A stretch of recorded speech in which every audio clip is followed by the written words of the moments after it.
Hello friends, welcome to the new video of comprehension series. In this video, we will discuss the comprehension from the paper of 2023 SSC CPO Tier 2. Okay, so let's start the comprehension and make sure to watch the video till the end जिससे कि आप पूरा का पूरा comprehension अच्छे से सीख पाओ और कैसे उसको solve करना है वो भी आप समझ पाओ. तो शुरू करते हैं.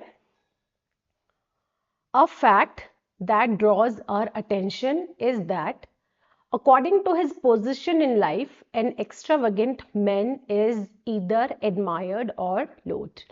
तो ये हमारा सेंटेंस इतना लंबा है. इसको जैसे मैंने आपको लास्ट वीडियो बताया था कैसे ब्रेक करना है, तो उस तरह से आपने इसको ब्रेक करना है. तो a fact that draws our attention is that, एक फैक्ट यानी कि एक सच्चाई या फिर एक मान्यता जो कि हमारे ध्यान को ड्रॉ करती है, हमारे ध्यान को खींचती है, वो ये है कि according to his position in life an extravagant man is. अब इस वाले सेंटेंस को हम पहले समझेंगे कि एक एक्स्ट्रावेगेंट मैन यानी कि एक खर्चीला इंसान. ठीक है, खर्चीला इंसान. एक्स्ट्रावेगेंट को हम बोलते हैं खर्चीला. ठीक है, एक खर्चीला इंसान या तो उसकी एडमायरेशन होती, एडमायर किया जाता है. एडमायर को हम बोलते हैं प्रशंसा करना. ठीक है, या तो उसकी हम प्रशंसा करते हैं सोसाइटी में, या तो उसकी प्रशंसा होती है या फिर उसको नापसंद किया जाता है. लोट के यहाँ पे मतलब होगा नापसंद करना. ठीक है, या फिर उसकी आलोचना की जाती है, या तो उसको पसंद किया जाता है या फिर उसको नापसंद किया जाता है उसकी पोजीशन के according to his position in life. उसकी लाइफ में क्या पोजीशन है उसके हिसाब से उसको मेजर किया जाता है, उसको एडमायर किया जाता है. किसको? एक खर्चीले इंसान को. A successful businessman does nothing to increase his popularity by being prudent. By being prudent का मतलब होता है समझदार. ठीक है, किस तरह से? समझदारी से, वाइजली. ठीक है, बुद्धिमानी से, वाइजली भी बोल सकते हो उसको, विद हिज मनी. कितनी बुद्धिमानी से या कितनी समझदारी से वो अपना पैसा खर्च रहा है. एक सक्सेसफुल बिजनेसमैन इस बारे में नहीं सोचता कि उसको अपनी पॉपुलैरिटी बढ़ानी है, मतलब अपनी किस तरह से अपना पैसा खर्च रहा है उस इस बेस को लेके वो अपनी पॉपुलैरिटी नहीं बढ़ाता है.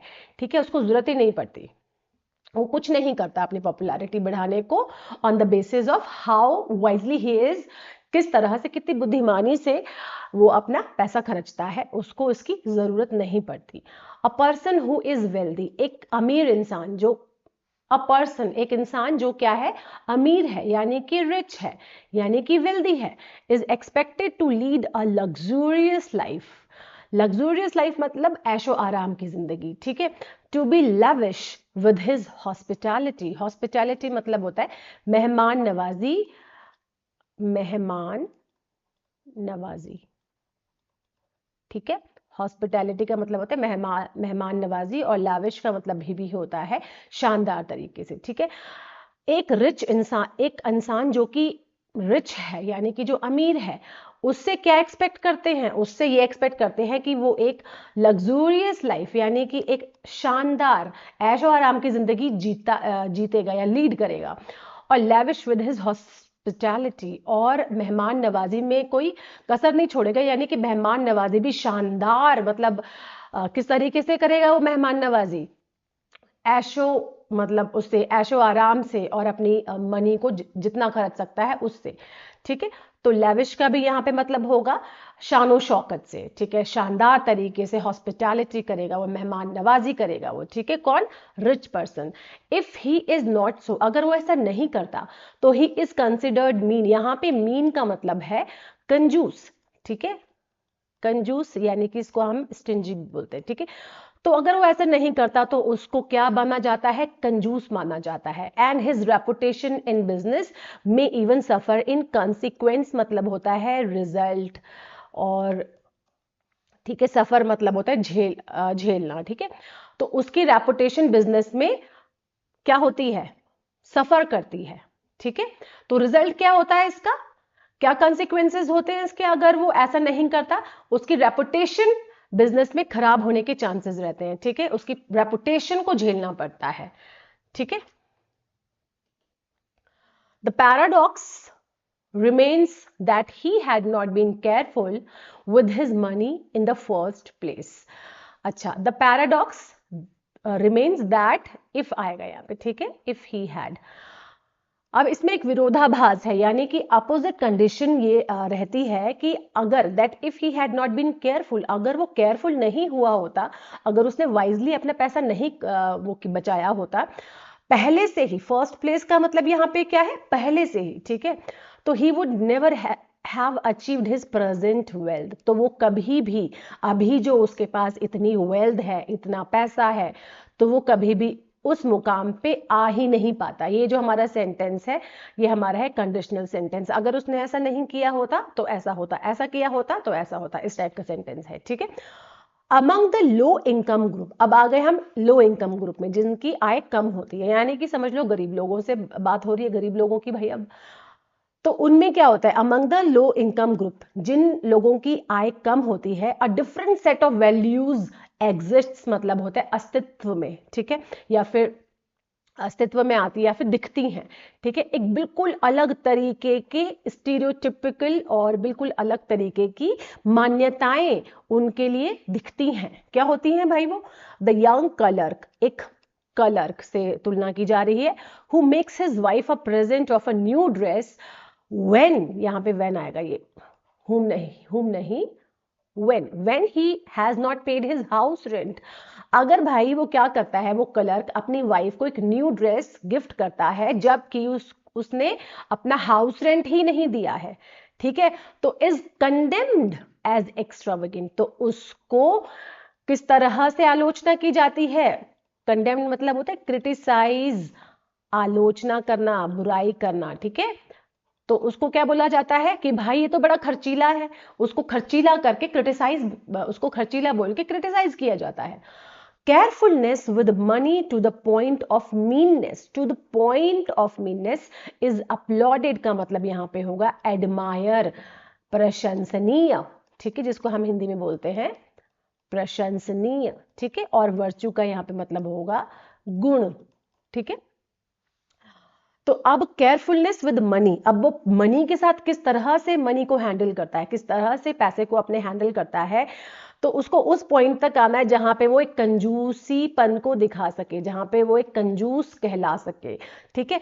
कौन, एक गरीब इंसान जिसकी वेतन कम है, जिसकी सैलरी कम है, तो उसको भाई क्या बोला जाता है, अगर वो आराम से अपनी केयरफुली अपनी मनी को हैंडल करता है और कंजूसी दिखाता है, वहां तक वो कंजूस बन जाता है, तो उसको अपलॉज किया जाता है, उसको प्रशंसा की जाती है, एडमायर किया जाता है, ठीक है, अप्रिशिएट किया जाता है एज अ वर्चू, कि भाई ये इसका गुण है। यानी कि गरीब लोग अगर अपने पैसों को केयरफुली खर्चें और वो कंजूस भी कहलाएं तो उनको उसका गुण कहा जाता है, ठीक है, कि भाई ये बहुत ही केयरफुली अपनी मनी को हैंडल करता है।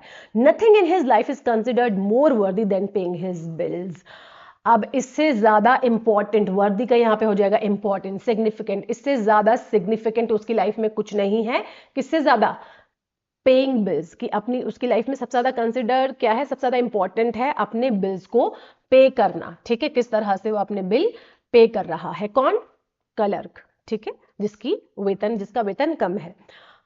The ideal wife for such a man, ideal मतलब होता है आदर्श, ठीक है, कि भाई एक आदर्श पत्नी, फॉर सच अ मैन, इस इंसान की, यानी कि इस क्लर्क की, इस टाइप के इंसान की एक आदर्श पत्नी किसको कहा जाता है, जो कि हाउस कीपिंग मनी, यानी कि जो घर के खर्चों के पैसों को अपनी नाखुशी, मतलब अपनी joyless little piles into joyless little piles, एक छोटे छोटे टुकड़ों में बांट के क्या करे वो, कि भैया इतना रेंट के लिए करना है, इतना फूड के लिए करना है, इतना बच्चों की पढ़ाई के लिए या बच्चों की चीजों के लिए खर्च करना है, तो वो जो भी सैलरी है उसको डिवाइड कर ले। She is able to face the milkman with equanimity, equanimity का यहाँ पे मतलब है काम, कंपोज, शांत, संतुलित, जहां पे उसको कोई टेंशन नहीं है, स्ट्रेस नहीं है कि भाई कहां से आएगी मनी, तो फॉर दैट रीजन उसको क्या करना पड़ेगा कि भाई जब भी सैलरी आएगी तो उस वाइफ, जो एक आइडल वाइफ होगी, एक आइडल वाइफ कही जाएगी ऐसे इंसान के लिए, उस आइडल वाइफ को सैलरी में से छोटे छोटा खर्चा, यानी कि पूरे महीने का खर्चा छोटे छोटे टुकड़ों में बांट लेना है, कि भाई दूध वाले को इतना देना है, वेजिटेबल वेंडर्स को इतना देना है, तो इस तरह से वो अगर बांट लेगी तो वो दूध वाले के सामने बहुत ही आराम से, शांति से, संतुलित होके उसको फेस कर सकती है, ठीक है।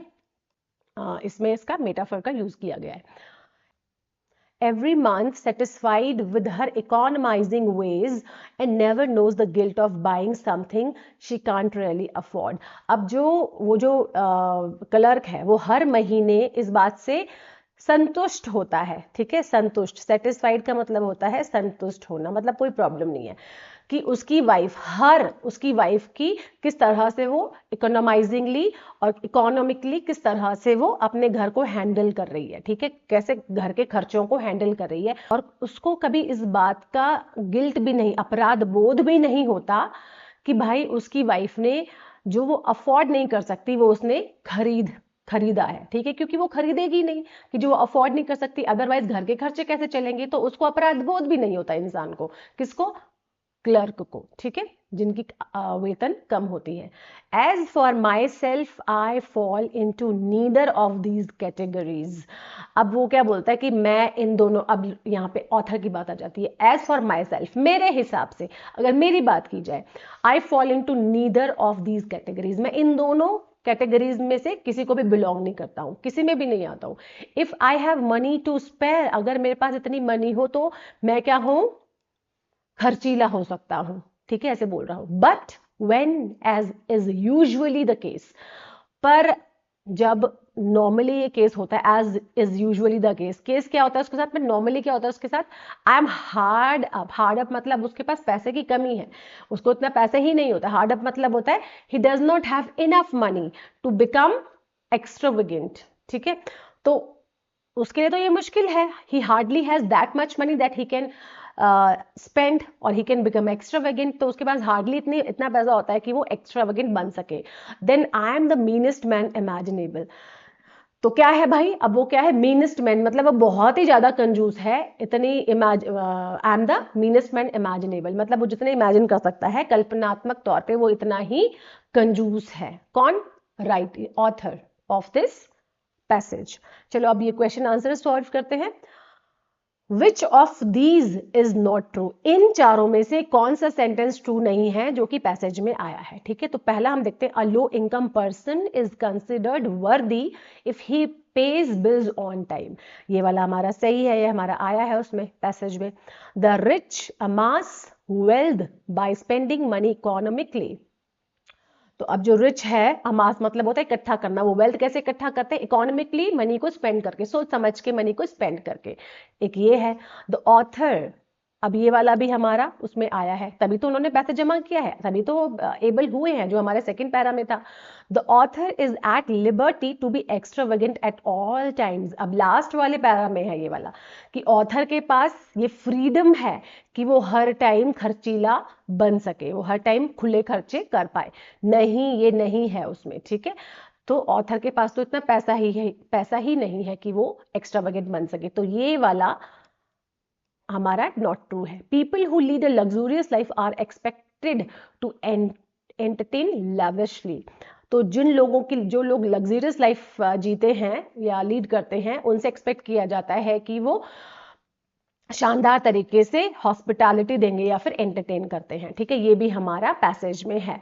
तो कौन सा नॉट ट्रू है, तो हमारा not which of these is not true, तो ये वाला यानी कि सी वाला हमारा नॉट ट्रू है और ये हमारा है आंसर, ठीक है, ये वाला हमारा पैसेज में नहीं है। नेक्स्ट आ जाते हैं, which of these can be inferred from the passage, अब इसमें से इन चारों में से कौन सा पैसेज को पैसेज की तरफ संकेत कर रहा है, क्या मतलब बता रहा है, मैसेज क्या है उसका, पैसेज का। हाँ, तो ए फर्स्ट है हमारा, wealthy people are stingy as far as philanthropy, philanthropy मतलब क्या होता है, दान पुण्य करना, ठीक है, जो लोगों की भलाई के लिए दान पुण्य करते हैं उसको हम, नाउन है ये, उसको हम बोलते हैं फिलैंथ्रोपी, और फिलैंथ्रोपिस्ट जो दान पुण्य करता है, ठीक है, तो इज कंसर्न्ड, तो जो रिच पीपल हैं वो क्या है, स्टिंजी होते हैं यानी कि कंजूस होते हैं, जब किसकी बात आती है, दान पुण्य करने की बात आती है, मतलब दया भावना को दिखाने की बात आती है, मानवता के लिए, मैनकाइंड के लिए कुछ करने की बात आती है, तब वो क्या हो जाते हैं, तब वो क्या होते हैं, स्टिंजी होते हैं, ठीक है। फिलैंथ्रोपी की जब बात आती है यानी कि दान पुण्य करने की बात आती है तो वो क्या हो जाते हैं, स्टिंजी हो जाते हैं, तो ये वाला गलत है, ठीक है। Extravagance is applauded in some and condemned in others, अब एक्स्ट्रावेगेंट मतलब खर्चे क्या किए जाते हैं, एडमायर किए जाते हैं कुछ लोगों में, और कुछ लोगों में उसकी आलोचना की जाती है। ये वाला हमारा किसकी तरफ वो कर रहा है, पैसेज को फेवर कर रहा है, ठीक है। For the wealthy prudence with money is considered a virtue.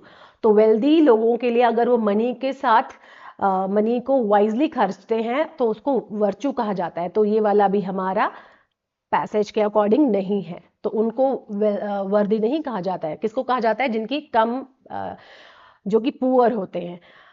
People who have a meagre income, meagre मतलब होता है बहुत कम, ठीक है, बहुत ही कम, less income are expected to be spendthrifts. Spendthrifts का मतलब भी एक्स्ट्रावेगेंट होता है, यानी कि बहुत ज्यादा खर्चा करना, ठीक है, खर्चीला बोलते हैं जिसको।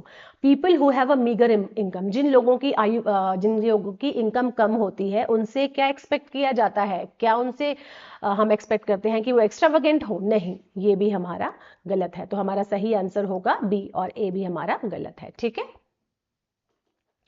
नेक्स्ट है हमारा, if a successful businessman is judicious with his money.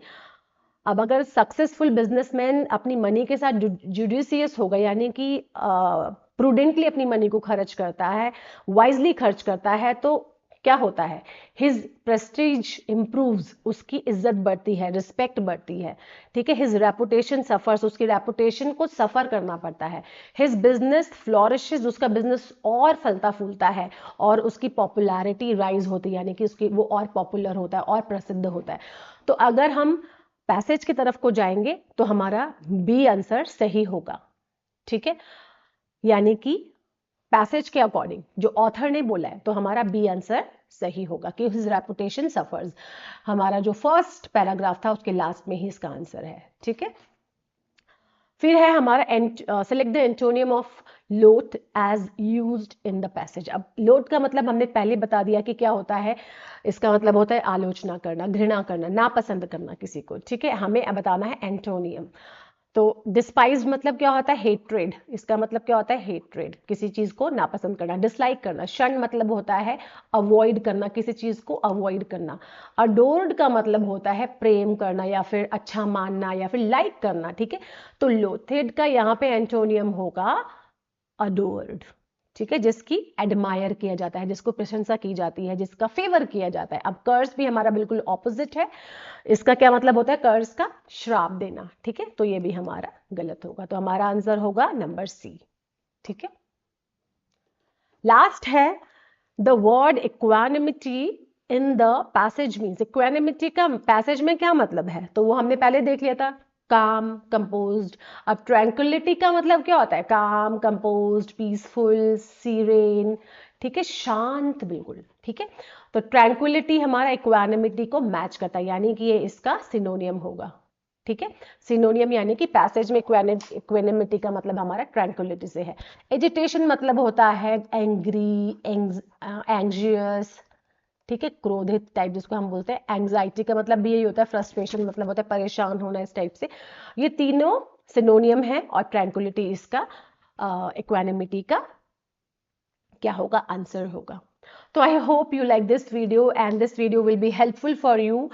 तो stay tune in this series of comprehension. Next हम आपके लिए और ज्यादा अच्छे अच्छे कॉम्प्रिहेंशन और पैसेजेस लाएंगे। So make sure to stay tuned with us. Thanks for watching.